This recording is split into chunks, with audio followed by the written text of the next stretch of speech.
Welcome to Rex Factor!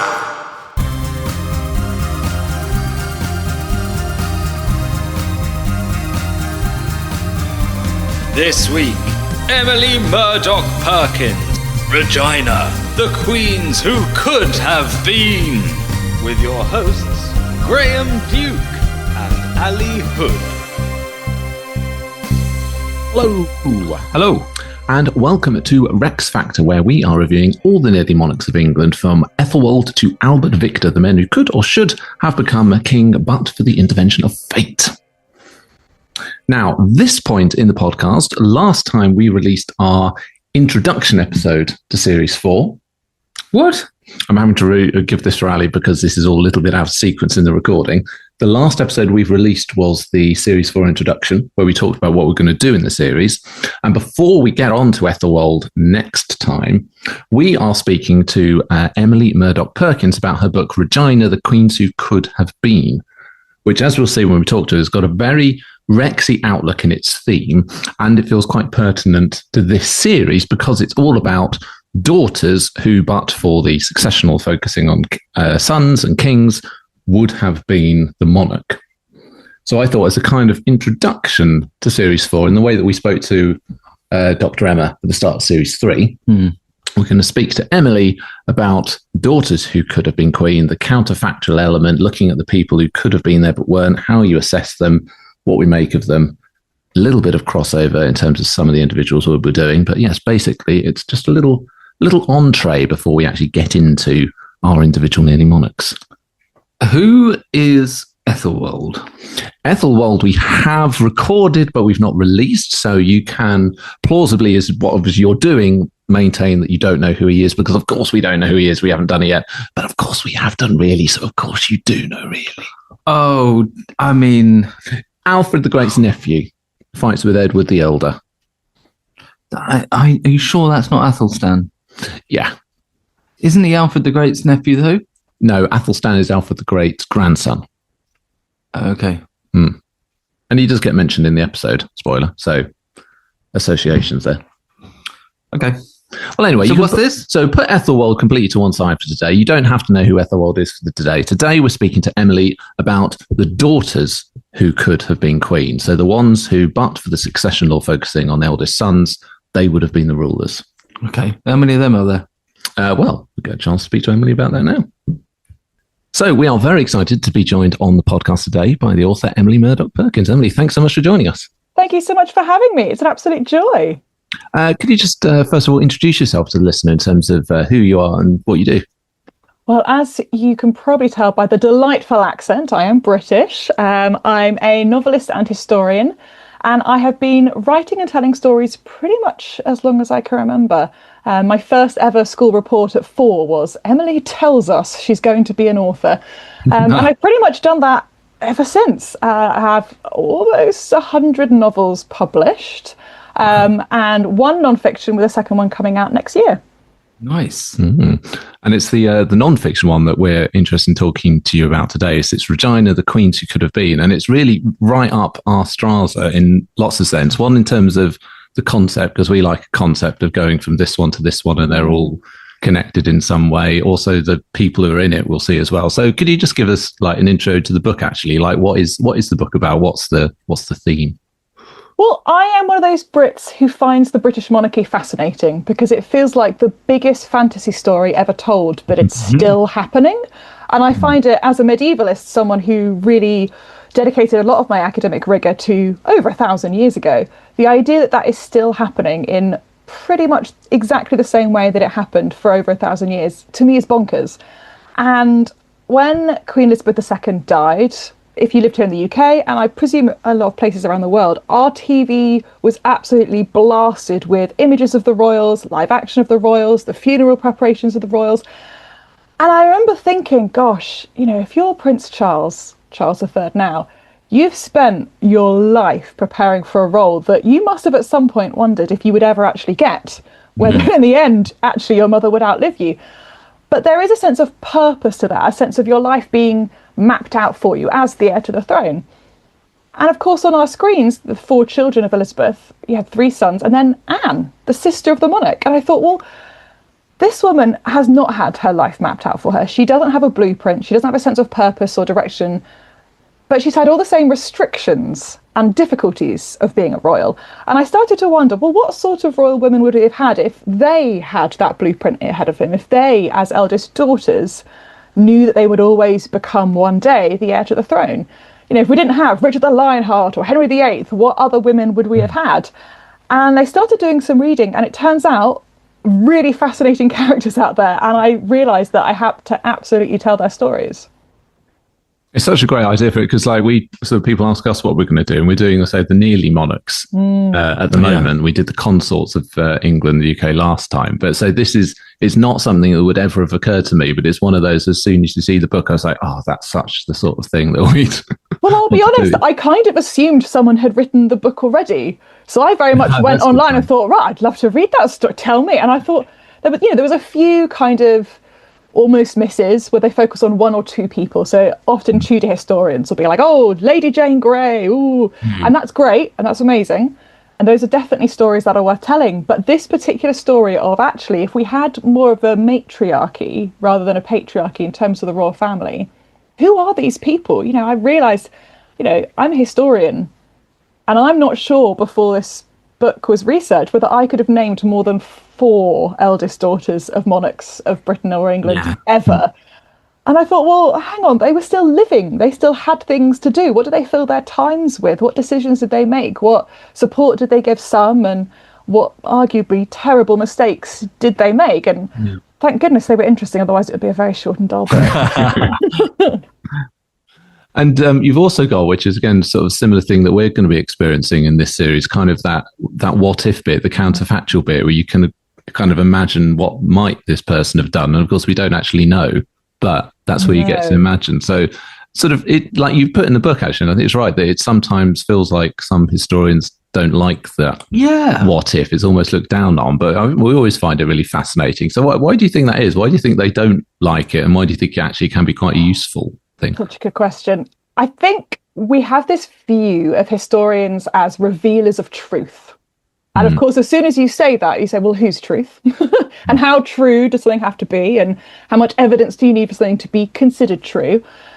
And I think what it comes down to is that human nature is always craving simultaneously 2 completely different things. Undeniable, irrefutable fact, and stories, myths, legends, fairy tales, folklore. And I think history is actually where those 2 things kind of merge. If we say, Robin Hood, what is true about Robin Hood? There's not a huge amount of evidence that anyone called Robin Hood existed, but most children could tell you that the truths that Robin Hood embodies are about justice and honour and respect and equality and access to food and taking from the rich to give to the poor. Those are all true things. But I'm not sure I'd find much in the law codes about it. If you think about it, most of people's understandings of Richard the Lionheart is informed more by the Disney film Robin Hood than any sort of historical fact that we actually have. And so I think what the what if allows us to do is historical storytellers like myself can write into the gaps. In the absence of evidence, in the absence of absolute undeniable truth, we're not claiming that it is true, but we are informed by evidence rather than just pure storytelling. And I think it's kind of bashed out of us for those of us who go to university to study history. It's very, how do you evidence this? How have you evidenced this? How can you refer to this? What's your reference?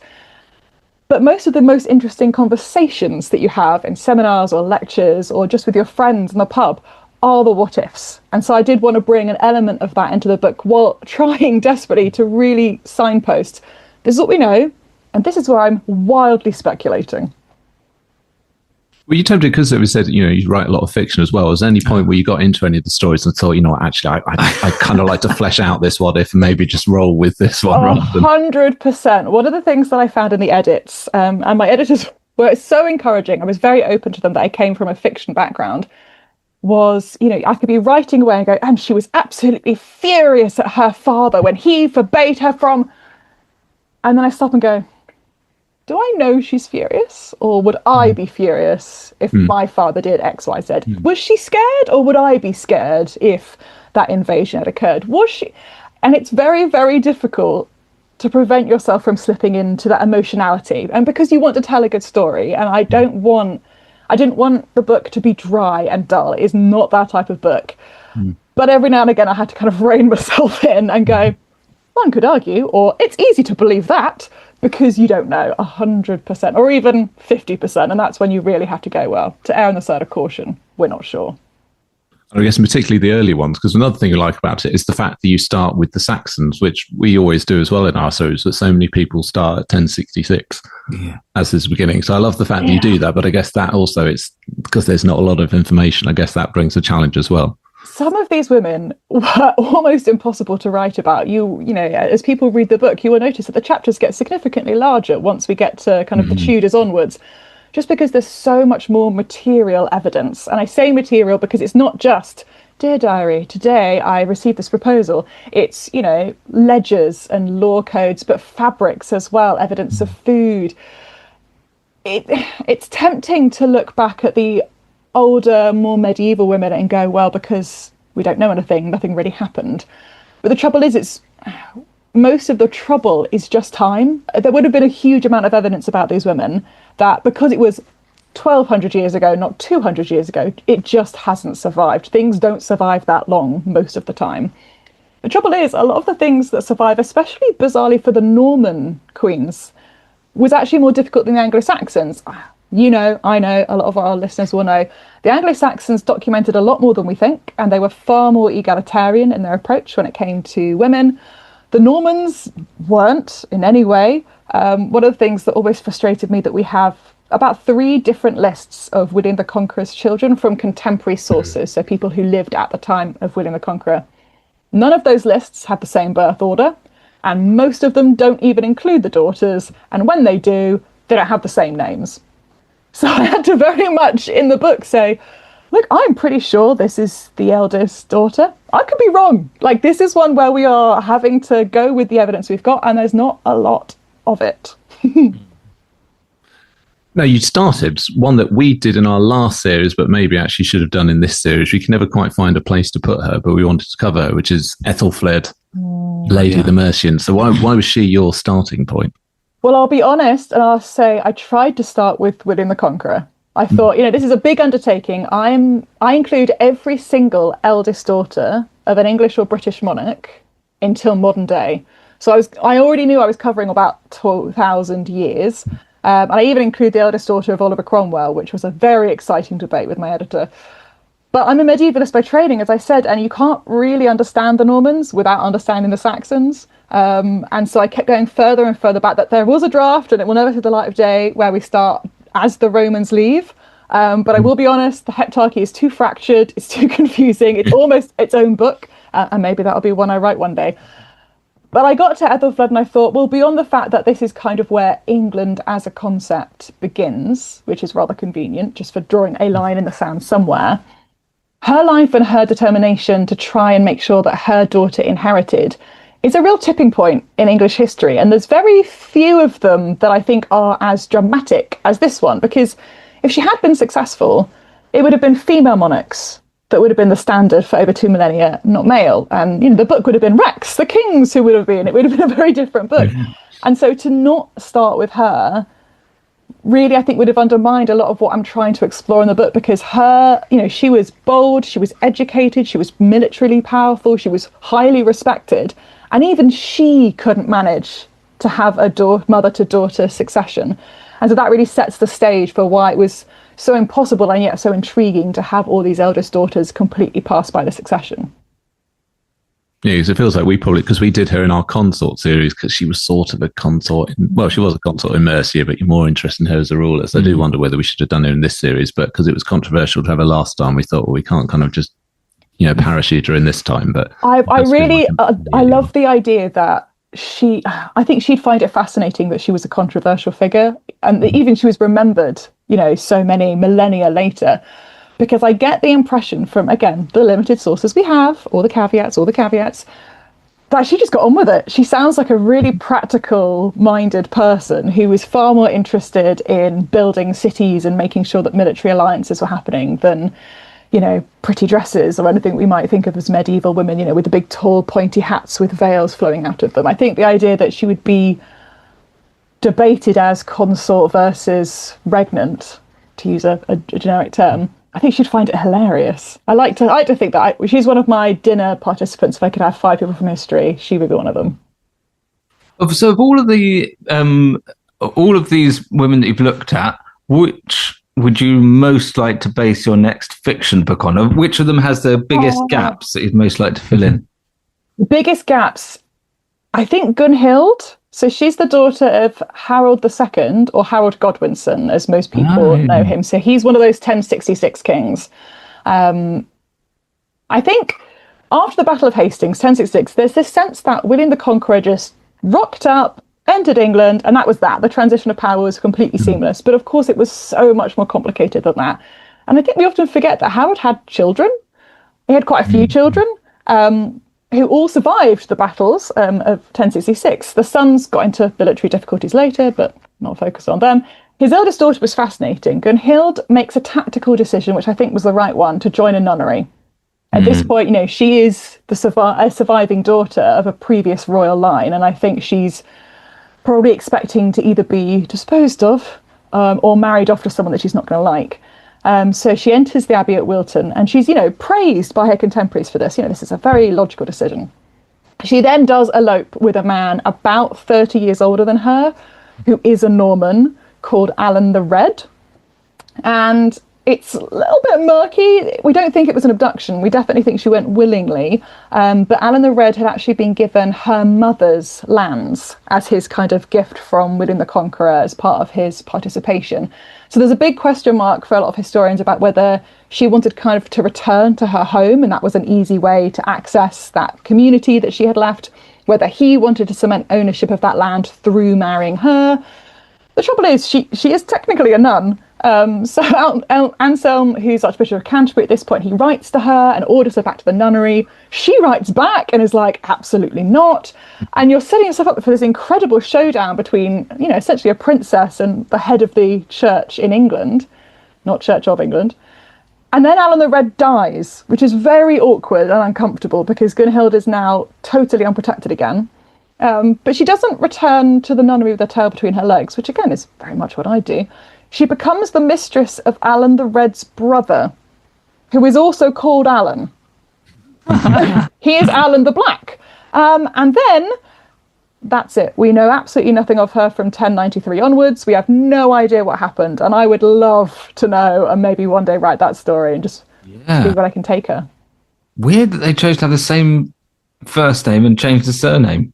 It normally works the other way around. Well, no, this is one of the things that I have slight tangents to the book every now and again to give context of things. It's actually really relatively common for a number of reasons, right until kind of the 1480s, 1500s, partly because families often wanted to pass down names and infant mortality was 1 in 3 before the age of 5. So if you were called William and you really wanted your heir to be called William, you might call the first 2 or 3 sons William on the expectation that only one would make it to adulthood. Naming of a child was not made by the parents always. It was often made by the godparents. And so if the godparents of one child was called William and the godparents of the second child was another guy called William, they might both decide to call their godsons William. There was a big tradition of naming based on saints' days. So I think there's 4 St. Thomases in the Catholic calendar. So you can be born on 4 different days and all still be called Thomas. So we actually see this turn up again and again and again. And so you have these kind of acronyms, the red, the bold, the angry, the beautiful, because often you have, the Paston letters is something I could, again, talk about for years, very, very quickly. During the War of the Roses, there was a family called the Pastons who wrote to each other a lot. And all of a great, vast amount of their correspondence survived from the War of the Roses. So we have a hugely intricate snapshot of what was happening for the middle classes at this time. They've got their son, William Paston, and then their 2 sons, John and John. And they both survived to adulthood. And so we're continuously trying to work out, is this the older John or the younger John? And most inconveniently, they are both knighted. So they're both Sir John Paston for their whole adult lives. And that's in the 1460s, I think. God. You struggle enough with the family trees when they don't all have the same name as well. I know, you'd have to just use national insurance numbers. You really would. So I sort of got, because it's a really fascinating book and there's so many interesting figures in it. So obviously we can't talk about all of them, and also obviously you want people to get the book so they get the full story. But so I sort of I tried to pick out a few that I sort of found really interesting that kind of across some different time periods. So we might sort of go off the tangents during the discussion. But one of the first ones I picked out was Marie of Blois, I think, who's Stephen's daughter. Yes. And yeah, I'd love to hear you talk about her a little bit more. She really jumped out to me. Poor Marie. Spoiler alert, it's not going to be cheerful. So if you're having a down day, maybe come back to this one. So Marie was the daughter of Stephen, and Stephen had fought a civil war with his cousin, Empress Matilda, for the throne of England for over a decade. There was a lot of arguments between these two royal cousins, and eventually the decision was made that Stephen would remain king, but it wouldn't be his son, and he had two, that would become the next king. It would be Empress Matilda's son, who becomes Henry II. So that's just to give you a context of Marie's born into a warring royal family that's arguing about whether daughters or sons should sit on thrones, and her brothers are disinherited during her lifetime. So it's a very tumultuous time where the definitions of what power are and who gets to decide what power is constantly changing. But Marie's slightly unusual for this time, and we're talking kind of the 1130s to 1150s. So this is only a generation and a half after William the Conqueror. She has a mother who is the Countess of Boulogne in her own right. So different parts of France are all kind of fragmented, and each different area has different rules. And unlike most of medieval Europe at this point, the County of Boulogne is happy for daughters to inherit. It's basically, if there's not a son, a daughter is fine. So it's still not the firstborn regardless of gender, but if there are no sons, don't worry about it, we'll go through a daughter. So Marie's kind of born into this family where her father's only got power because of her mother's power. But then he becomes king through military might. Then he fights a civil war.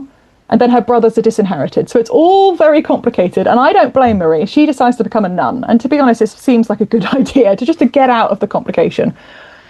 When her parents die, her brother, the eldest brother, becomes Count of Boulogne. And then her second brother becomes the Count of Boulogne because her eldest brother dies. But when the second brother dies and neither of them have children, she becomes the Countess of Boulogne. This is probably... Well, you think so. You would think so. Unfortunately, Marie's not going to have children because she's a nun. So she's still alive at this point. She's in her kind of early 20s. So there's now this power vacuum in Potentia, because while she's alive, there is a ruler of Boulogne, but she's in an English nunnery and doesn't want anything to do with it. And when she dies, who becomes the next leader of Boulogne? Now, Boulogne is a very, very important part of France, economically and militarily. Who controls Boulogne really matters to the King of England, the King of France, the kingdoms in Spain, the kingdoms around the Germanic areas. So this big question is opened, and poor Marie doesn't have a good time of it. Her opinion is not sought, and a man comes to the nunnery where she lives. He kidnaps her and he rapes her. Marie is then considered married by the church laws of the time, because consent, unfortunately, at this point is not crucial. Consummation is.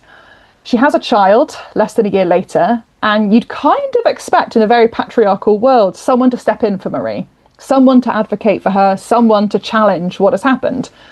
But all of Marie's family has died, her close family. Her cousin is now the King of England, but he and most of Europe are arguing about two things. Number one, who is the Pope? There are currently three popes, a Pope, an anti-Pope, and a anti-Pope. It is unclear. There's also arguments about who exactly is the Holy Roman Emperor, because it's kind of by inheritance, but it's also kind of by election. So everyone else is debating the really important things. And Marie's kind of forgotten. She's trapped in Boulogne, a place that she'd never really been and never really cared about. Almost a decade later, she has a second child. She has two daughters. Which is fine, because a daughter can inherit. Yeah. So daughters are fine. Almost as soon as she has this second child, she leaves her husband and gets an annulment, making this the first divorce in English royal history. So Henry VIII gets all the credit for it, but it was a woman about 400, 500 years earlier who does this. This is very bold. You know, we think of annulments now, when we think of them at all, as, well, we'll just pretend it didn't happen. But Marie couldn't pretend it didn't happen because she had 2 children.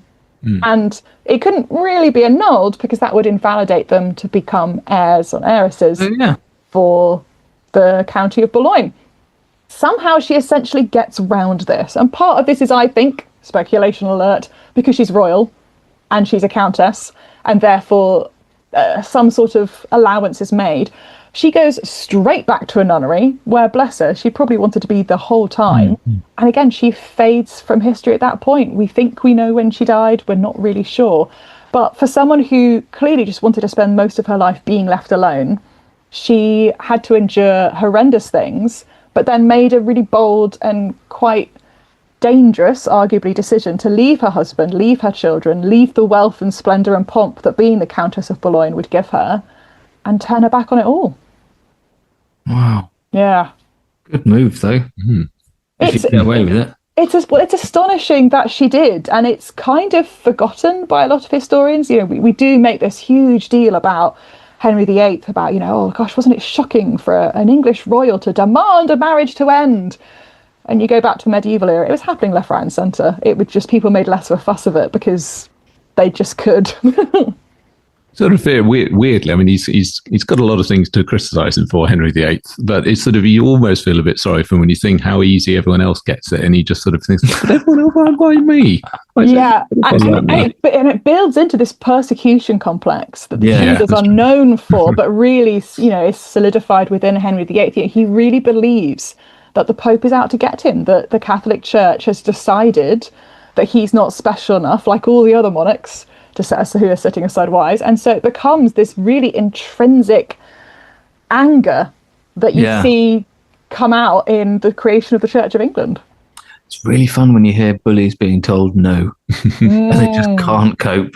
Yeah, and you know, with full respect to the Tudor family, his children don't do much better, to be honest. They don't learn from his mistakes in any way.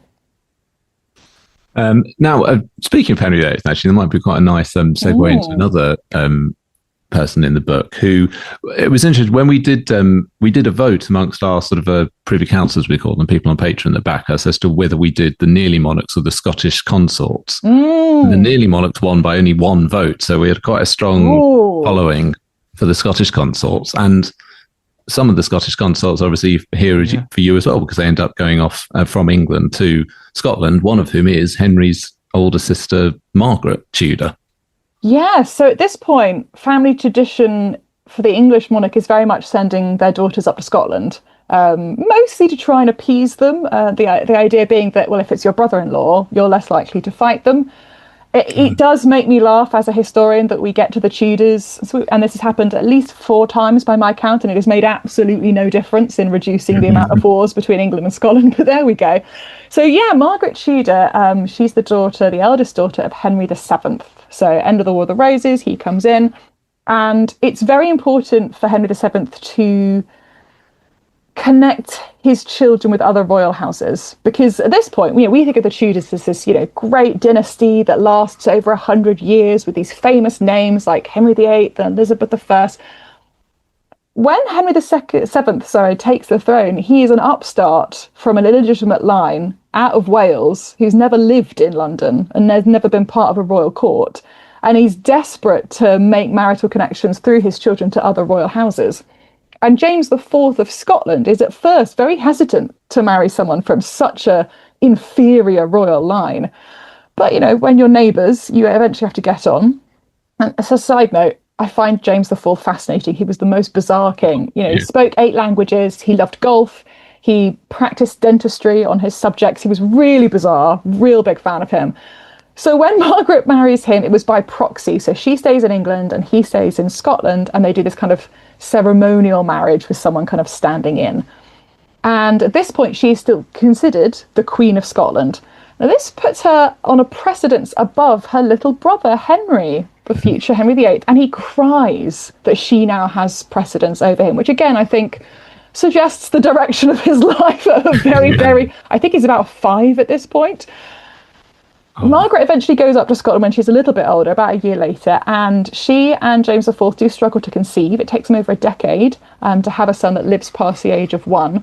And she's pregnant with what will end up being the second son who will survive when James IV is killed in battle, and very awkwardly against the English, which is her brother, at this point, Henry VIII. Now, this leaves Margaret in a slightly precarious position. She's not crazily popular in Scotland because she is English and because she's very proud to be a Tudor and she's very proud to be a part of her family. But she is considered the regent of her 2 sons until she remarries. And I can't find any evidence of whether Margaret knew about this rule before she remarried or not. But there is a rule in the Scottish law that if a queen regent remarries, she loses custody of her sons. So Margaret marries a much younger and a much more junior man, the Earl of Angus. I'm not sure whether it was love or practicality. She was very isolated, and having a husband in a very militaristic society would have been helpful. The Earl of Angus proceeds to spend a lot of her money and openly moves his mistress into Margaret's castle. She is not happy. And so she writes to her brother, Henry VIII, and says, "Hello, dear brother, I would like you to help me get a divorce." And Henry VIII is scandalised. The very idea of a member of his family getting a divorce, absolutely not. To the point where he actually sends back, instead of a loving message saying, "Of course, Margaret, my sister, I will help you," he sends a priest back to openly chastise her in the royal court, and she flees the room in tears. And this goes on for years. Margaret continuously writing to her brother Henry VIII saying, "Please help me get a divorce." And Henry VIII continuously writing back saying, "Absolutely outrageous. Catherine and I think this is a terrible idea. We think you should obey your marriage vows." Eventually, Henry VIII asks his minister Thomas Wolsey to reply because he's too busy writing to Anne Boleyn.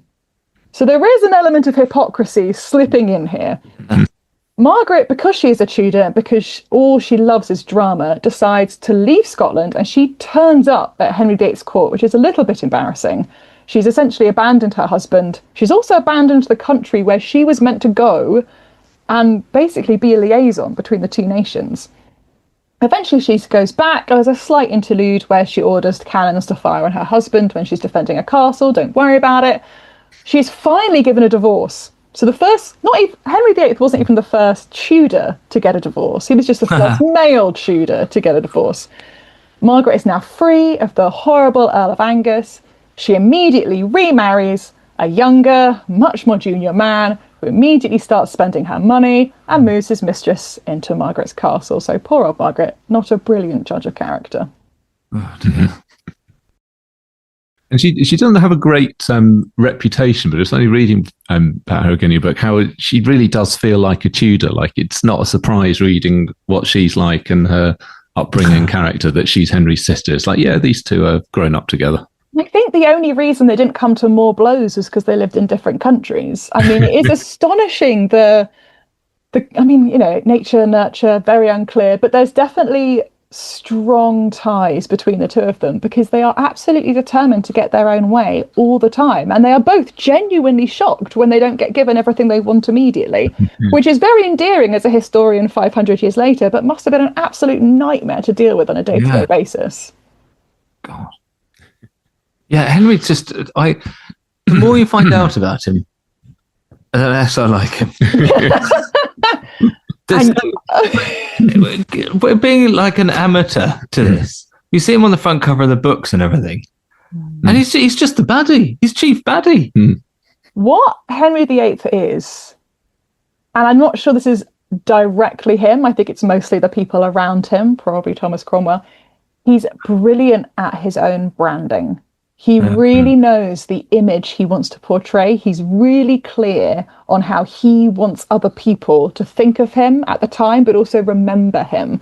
You know, the amount of art that was created on his orders to make him look impressive, the amount of military works, the amount of castles and palaces, you know, the portraits we have, the tapestries, all the writings, they are all designed very much on a particular ideal, an idea of who he is. Now, every monarch tries to do this, but I don't think there are many monarchs that do such a good job of it as Henry VIII. And I think that's partly because, and again, slightly controversial. Other historians will disagree.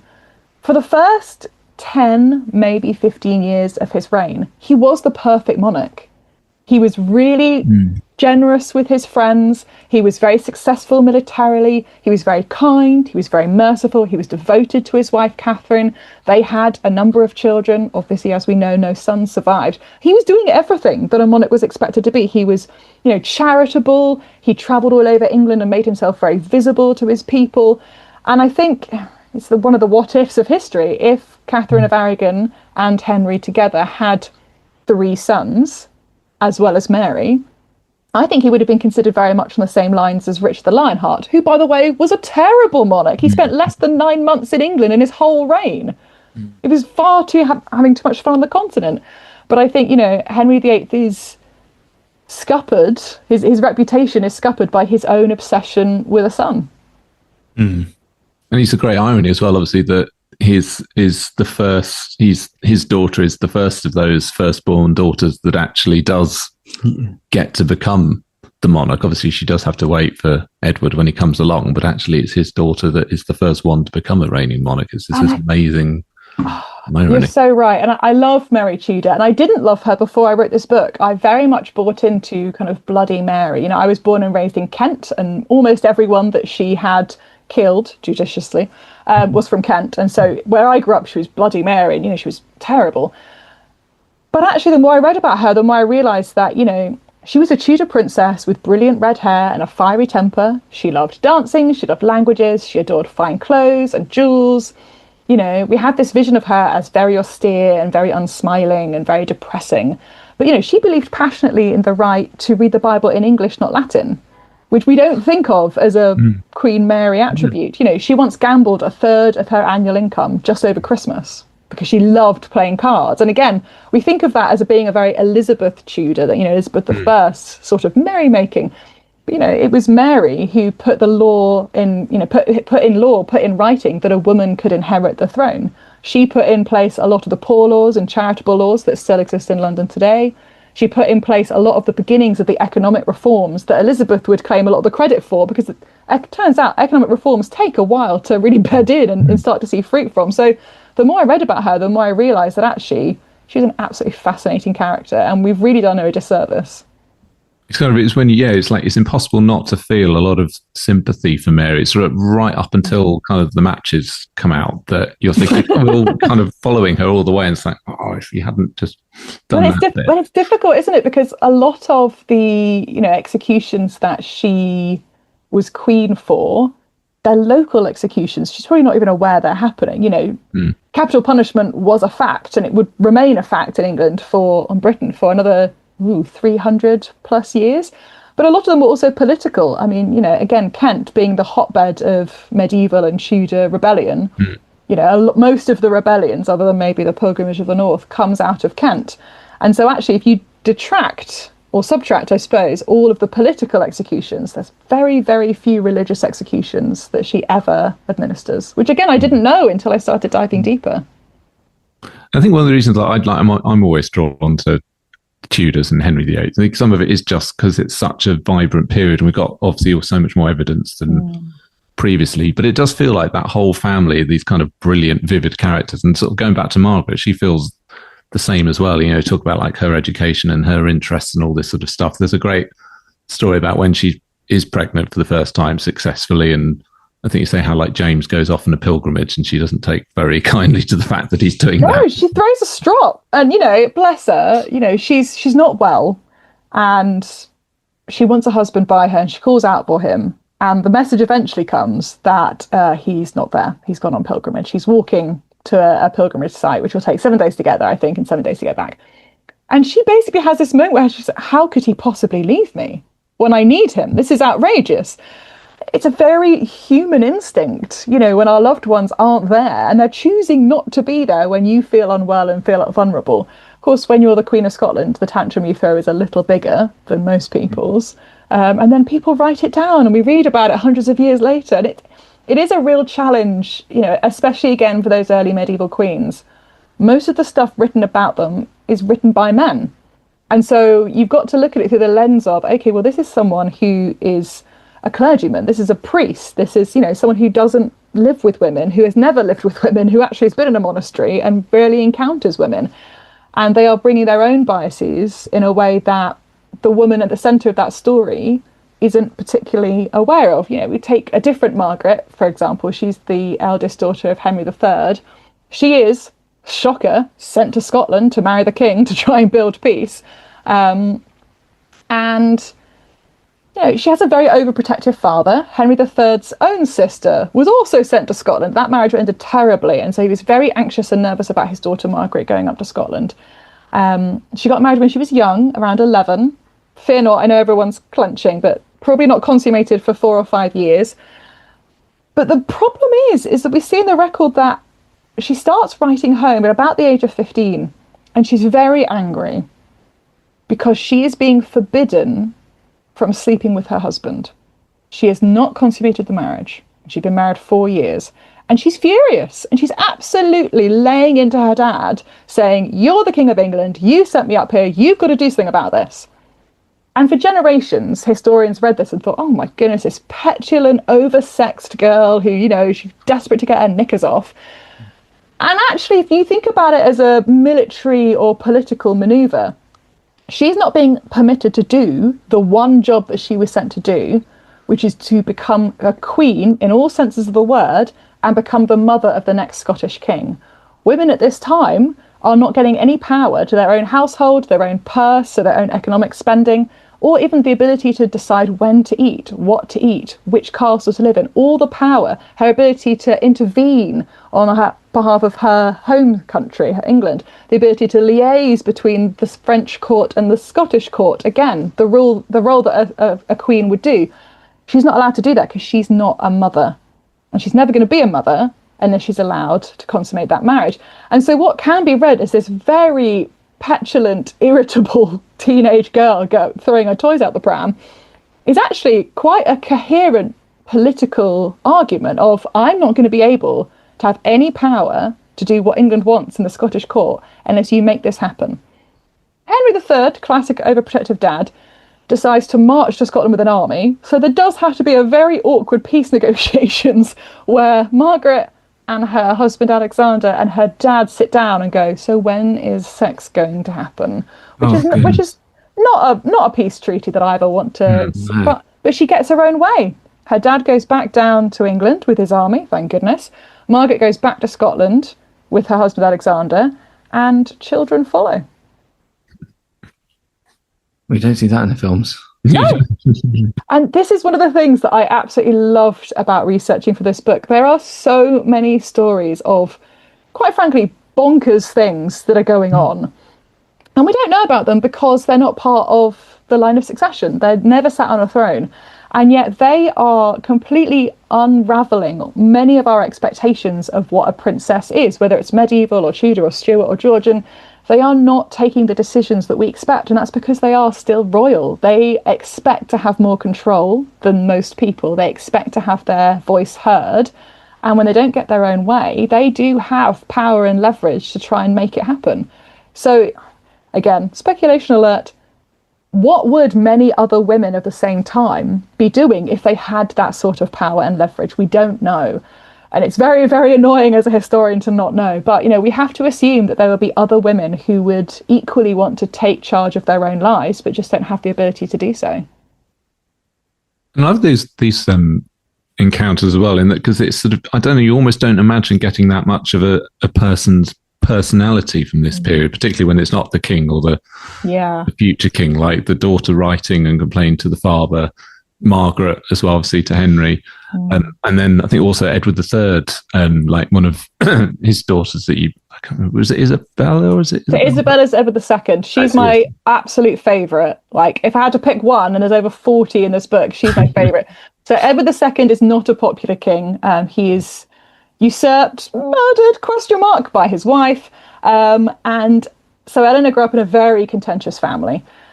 She is married off to Reginald, Count of Guelders, which is part of continental Europe, part of France now. Reginald's not the nicest man. This is his second marriage. He already has 4 daughters, but you guess what he doesn't have? A son. So, I mean, Reginald also imprisoned his own dad for 6 years, and then the dad died in mysterious circumstances. Don't worry about it. So he could become Count of Guelders. So he's a suspicious guy. And on the face of it, Isabella does a great job. She has 2 sons, but then her husband declares that she has leprosy and sends her away. And this is always a bit of a curveball moment because people tend to look at me and go, leprosy? And I said, well, essentially, any skin disease at this point could be described as leprosy. But what is really useful about the diagnosis of leprosy is that you don't have to stay married to them anymore. It's kind of the divorce situation. It's like, well, I can't touch her, so I can't have more children. So she's useless to me as a wife, and therefore the church won't get angry if I essentially set her aside. So she's then offered to a castle. She's not impressed by this. She breaks out. She turns up again at Reginald's court and strips naked to prove that she doesn't have leprosy. Her husband is then forced to take her back and dies a few years later in mysterious circumstances. Don't worry about it. And she becomes regnant and rules for her son. Brilliant. She's just incredible. Yeah. Golly. Ultimate power move. Yeah. I mean, and again, not something that you tend to learn about at school. No. But it would make a great film.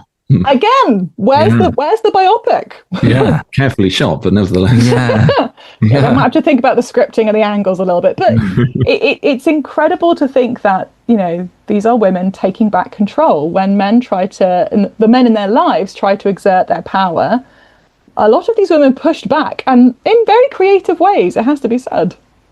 And I guess the fact that, like you're saying, the fact that these are, you know, could have been monarchs if the succession laws were different. And the fact that they've grown up in these royal households as being daughters of kings, that they obviously carry an element of that, even if they don't expect to rule. They obviously have something in them that is that same sense of right. And until very, very recently, and I'm not sure I could give an exact kind of line in the sand, but the vast majority of the English and British monarchy, it was God who put your father on the throne. God had decided. It was providence and fate and his plan for England/Britain that your father was the most important man in the whole country. And you have to assume that breeds a sort of power expectation within those children. Whether you're the heir or not, it'll be your brother on the throne next. You will always have a biological connection to the most important man in the country. And for, you know, once empire starts to come at the end of the Tudors and to the Stuarts and the Georges, one of the most important men in the planet is someone that you can turn up at his door and go, I have a problem, I need you to fix it for me. So there's a sense of entitlement that does come through many of these women. But I wrestled with that a little bit, because is it entitlement if it's true? If you do have that power, you're not feeling smug. You are actually one of the most powerful people in the land. you see that with the kings as well, right? Yeah, it sounds arrogant, but equally it's like, well, I mean, it is sort of true as well. So yeah, if you have the biggest army, you are able to turn up to a country and say, actually, we're going to have you, because there's not much that the other opponents can do about it. And so we do see these patterns of eldest daughters not just making demands of their father, but also then making demands of their brothers once they are the king, and then their nephews once their brothers die, if they live long enough. And so there is this expectation, I think is probably the best word rather than entitlement, that they will always have their voices heard in one way or the other. Now, I want to get to Vicky, Albert and Victoria's daughter, before we finish. But just before we get to her, someone that I'd not really heard of and known anything about at all before, but I found really interesting, was George II's daughter, Anne, who seemed to be almost the first one we've got documented where it was the explicit, like, no, I really would rather be king. I'd quite like it if my brothers died and I got to be king. The actual just naked ambition of, no, yeah. Yeah, let's do it differently. I will admit, because I'm a medievalist by training, and by being a medievalist, you have to kind of know about the Tudors. The Stuarts and the Georgians were a little less detailed for me, and so I had to do a lot more kind of contextual reading to kind of place myself. Anne is precociously bright and incredibly self-centered. And it was one of the things I really wanted to be clear about in the book, is that, you know, I'm not going to paint all these women as paragons of virtue. Some of them are mean. Some of them are cruel. Some of them are nasty. Some of them are not nice people. And unfortunately, I think Anne probably isn't that nice a person. She was very arrogant. She had a great sense of her own importance. And you're right, we have in the record that she very calmly one day said to her mother that she wished her brother would be, quote, out of the way, end quote, so she could be the heir and inherit the throne. And I quote, I would die tomorrow to be queen today. But the trouble is that Anne was not pleasant to be around. She really struggled to make friends. She was very awkward. She was very aloof. She was married off to someone who was not considered a catch. She adored him, which I think is adorable in itself. But even then, her adoration of her husband didn't restrict her doing exactly what she wanted.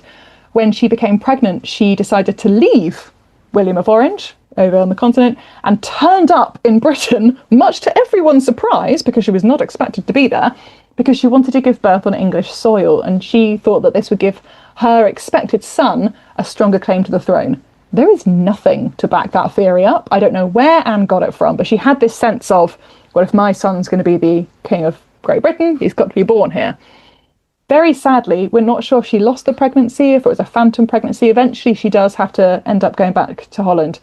It takes her 9 years to have a daughter, another 5 to have a son. And she becomes regent of Orange when her husband dies. We have it in the record of people writing about her saying that she's working really hard, but she's alienating people everywhere she goes. She never meets a person that she manages to make her own friend. Even her ladies in waiting aren't that big fans of her. And so this kind of bad manners prevents her from making political change. She's a big reformist. She wants to bring literacy. She wants to bring liberalism. But she's kind of ignored because no one likes her. And it's kind of sad. She kind of dies and everyone's kind of relieved that she's gone, which is kind of sad. But you do look at her and think, well, I'm not sure you helped yourself, love, which sounds so dismissive. And it's very easy to become dismissive of these characters who aren't actually that nice. But she is also, again, she's a product of her own world. And women who were nice in the 17th and 1800s did not get very far. Now, I said I wanted to get to Vicky before we finish, because it feels like obviously she's kind of one of the last ones, obviously. She's the daughter of Victoria and Albert and one of the last ones that you can have. But it almost feels like she was potentially the best example of someone that would have been a really good monarch if she'd had the opportunity to get there herself. Absolutely. Very similarly to Anne, Vicky has an older brother who very openly says that Vicky would be a much better Queen of England than he would be. That was Edward VII eventually. Vicky was the firstborn of Victoria and Albert. She was absolutely adored, and she was raised very specifically to be a Queen of Prussia. So at this point, we don't have, when she's born, we don't have Germany as one nation, but it's definitely moving that direction. There's lots of people advocating for that at this point in Germany. And two of the people who really believe in that are Victoria and Albert. Victoria is half German and Albert is fully German. So Vicky is this kind of very Germanic. She speaks German fluently as a native tongue. And she is raised specifically to marry one of the heirs of Prussia, which is one of the Germanic states that will be considered to be the leading role of unifying Germany. And when I say raised for this, I literally mean she was given lessons from about the age of 6 on Prussian politics, on Prussian economy, on all the German states, on how to manipulate the different German political agenda. Unfortunately for Vicky, well, let's start off with the good things. Fortunately for Vicky, she marries the grandson of the King of Prussia because she genuinely falls in love with him. So this is one of those rare situations where it's a dynastic match and they're very clearly, literally pushing in each other's direction, but they do genuinely fall in love. So she adores him, Friedrich Fritz, and so that's good. The bad news is that everything her parents have taught her about Prussia is wrong. So she marries at 17 and moves to Prussia and is horrified to find that everything she thought about Prussia was wrong. And I don't just mean in kind of, oh, the weather's slightly different, or, oh, they speak a slightly different dialect of German. All the rules of precedence are different, so she's continuously offending people. All the rules of etiquette are different, so she's continuously offending people. But more than that, Victoria and Albert are, lowercase liberals. They believe in a free press, for example. They believe in charity. They believe in donations to hospitals. This is not the standard in Prussia. In fact, it's quite the opposite. So whenever Vicky suggests something on these lines, she is absolutely castigated, both by the royal family, who ostracise her completely, but also the Prussian country. She's seen as this interloper and this spy and someone who is trying to manipulate the royal family on English orders. She's really, really hated. And poor Vicky, her parents do her another disservice, especially her mother.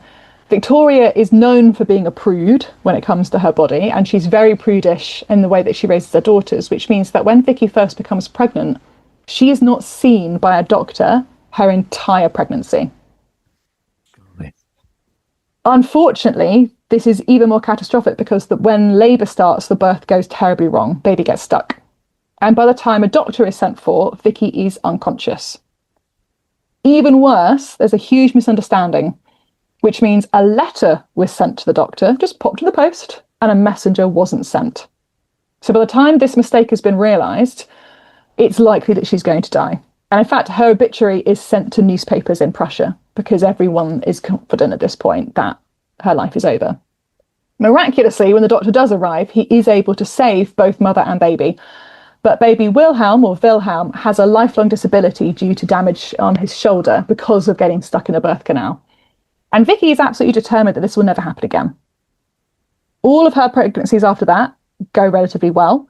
And when one of her daughters marries a Greek prince and becomes pregnant, Vicky is essentially having a panic attack. That's what it sounds like in her letters, that this is going to happen to her daughter. And she tries to convince her daughter to have a midwife move into the royal household and just be on permanent staff so that there's someone there if things go wrong. I don't want to cast aspersions, but like most daughters, when they get married, they don't want their mother's interference in their lives. And her daughter absolutely refuses this interference. Vicky then plants a midwife in the Greek royal household. She masquerades as a housemaid. But when Vicky's daughter goes into labour, there are complications. And the midwife does save both the life of Vicky's daughter and the grandchild. So you do feel like Vicky's kind of going, well, I told you so. That's brilliant. I really love, I have a lot of time for Vicky. She's very liberal, lowercase l, in a very conservative, lowercase c society. She openly reads Mein Kampf. She openly breastfeeds, including her sister's children when her sister doesn't have enough milk. She sponsors Jewish orphanages at a time of rampant anti-Semitism. She opens a women's college for education when women are being barred from secondary and further education. So she's really trying desperately to make a difference in the country that she is very convinced, she has been raised to support. And very sadly for Vicky and her husband Fritz, when he eventually comes to the throne, he doesn't live more than a few months. He's very unwell, he has cancer, and he dies. And so after 40 years of preparing for a role of power and influence and being able to modernise and liberalise a country that she has lived in for the vast majority of her life, she's very quickly sidelined. Her son Wilhelm becomes the king, or the emperor, the Kaiser at this point. He is not a fan of his mother. He blames her for the disability that he has. And she's very quickly essentially shoved to live in a very small kind of backwater within Prussia. But Vicky being Vicky, she builds a big castle, first step of widowhood, build a big castle.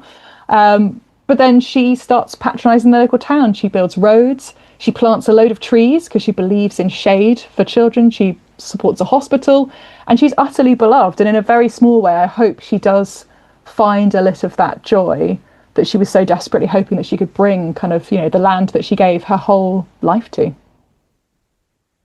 So, because like you say, it feels like Albert trained her to be like the perfect British monarch.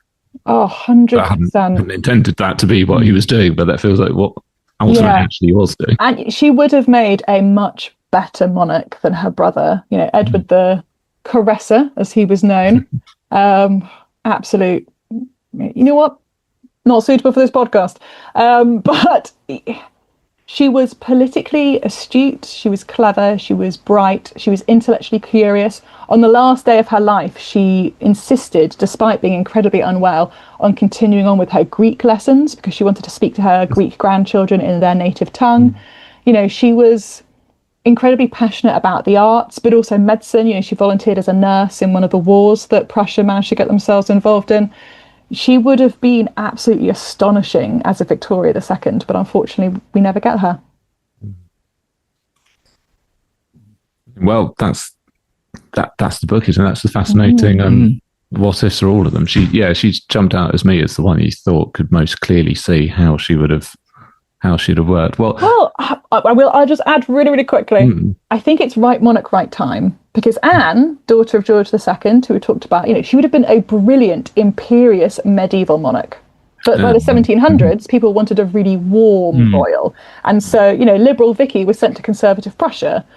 Not ideal. You know, Margaret Tudor would have made an excellent war leader, but she was never trusted with military matters. And so I think she kind of ended up fighting everyone around her because of this pent-up aggression that the Tudors seemed to build. So it's fascinating not just to see the queens we could have been, but actually how many of them just weren't suited to the time that they lived in. Yeah, we see it at the King's time as well, with like Henry VI, this sort of very peaceful man trying to be religious and quiet. And you think Wars of the Roses wasn't the best time for you, but maybe the 20th century you'd have been a bit more, more of it. Well, thank you so much for talking to us today. I mean, it's been absolutely fascinating learning about obviously some of those women. Say that there's loads more stories and women in the book that is well worth checking out. So, definitely if people have enjoyed this talk, then definitely get the book because they're all interesting stories. Oh, thank you so much for having me. I've had so much fun chatting about all these women. And yes, please do read the book because there's a lot more packed in there. Brilliant. Thanks so much for chatting to us. Thank you. Cheerio. Bye. So that was Emily Murdoch Perkins on Regina and the daughters, the queens who could have been. It felt. Do you know what? Halfway through, I was thinking, we've done this. Why she nicked our idea? But no, it's the queens that could have been. Exactly. That's why I was really. monarchs. As soon as I saw the book come out, I thought, that's such of an ilk of what we're doing. Yeah. So it's not the same thing, obviously, because we're the monarchs who should have been, in the sense that they were in line or could have been in line. Yeah. But it's such a similar complementary idea. It's taking the idea and just tweaking it to make it that little bit even more interesting. Dare I say? So I was attracted to that. I was like, I would never have thought of that as a series for us, but it's absolutely the kind of thing that we could have done as a series. So a great idea, and it's a really interesting book as well. There's lots of others that we didn't get to talk about that I enjoyed reading about. And why don't we do this series on them? Next time there's a gap. We'll just go back. Oh, no, we've got to do the Scottish consorts, haven't we? We've got a book on it. And, of course, we've got a few Scottish consorts in there as well for people that were disappointed that we didn't do the Scottish consorts. It's like Margaret Tudor. Yes. English princess, but also Scottish princess. Anyway, so that was our chat with Emily. Now, we sort of had to... Well, we didn't have to stop in a rush, but you had to... I had to stop in a rush. Depart in a rush as soon as we stopped. So we didn't do some of our usual endy bits, including actually giving her an opportunity to say where we might go to find out more information about her. So I did just check with her afterwards. So if you would like to get the book or get more info on Emily, then the book is Regina, the Queens Who Could Have Been, available in all good bookshops. So if you want the gold foil shiny hardback edition, then that's a limited edition until June. So this episode will come out before then. So if you want to get that one, we'll have lovely goldy leafy bits all on the blue. Do that before June. Otherwise, there will be then a paperback version coming out, or obviously the ebook. So find out more at emilymurdochperkins.com.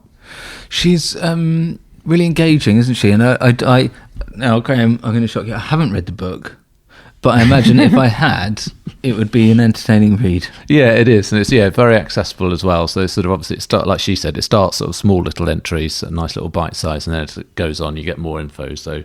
Long chapters, but very accessible. We also had a nice little chat after you went off, and she was saying it was nice speaking to someone who has obviously read the book. And I was thinking, which I assume probably meant me, but maybe you gave off that vibe as well. I don't think I did. I did a lot of sitting like this, going, she's right, you know. Yeah, she's right. This is interesting. Yeah. This is cool. Yeah. So a great chat with Emily. So hopefully that sets us up nicely for the Nearly Monarchs, because it's very much that sort of similar process of these people who you can't talk about their reign because it didn't happen, but equally they're very interesting people, and you can see. That's why you're putting this out first. That's why this one's coming out first, yeah. That's a good idea. Oh, yeah, thank you. Yeah. It's good because you tried to explain it at the start, and I was not understanding what was going on. There was a little bit of not listening. A little bit. I told you everything that was sort of logical about it, and then you're like, yeah, I don't... Who is this Æthelflæd? That was the first name I heard, and then the rest of it just sort of... That was right. Yeah. That's exactly what happened. Yeah. Well, the good news is that the next episode that we are going to be doing is the first proper episode of Series 4, where we will be reviewing Æthelflæd and finding out exactly who he is. Unfortunately for Ali, we have actually already recorded that, so he's already forgotten and he's got no more opportunity to remember it, but nevertheless, for the rest of you. Give me one fact. Nuns. The OG. We'll see. Anyway, that's all from us today. As I say, next time it will be Æthelflæd, who is the nephew of Alfred the Great and a rival to his cousin Edward the Elder for the throne. So we will start Series 4 proper with Æthelflæd next time. Brilliant. Otherwise, thanks for listening. Bye.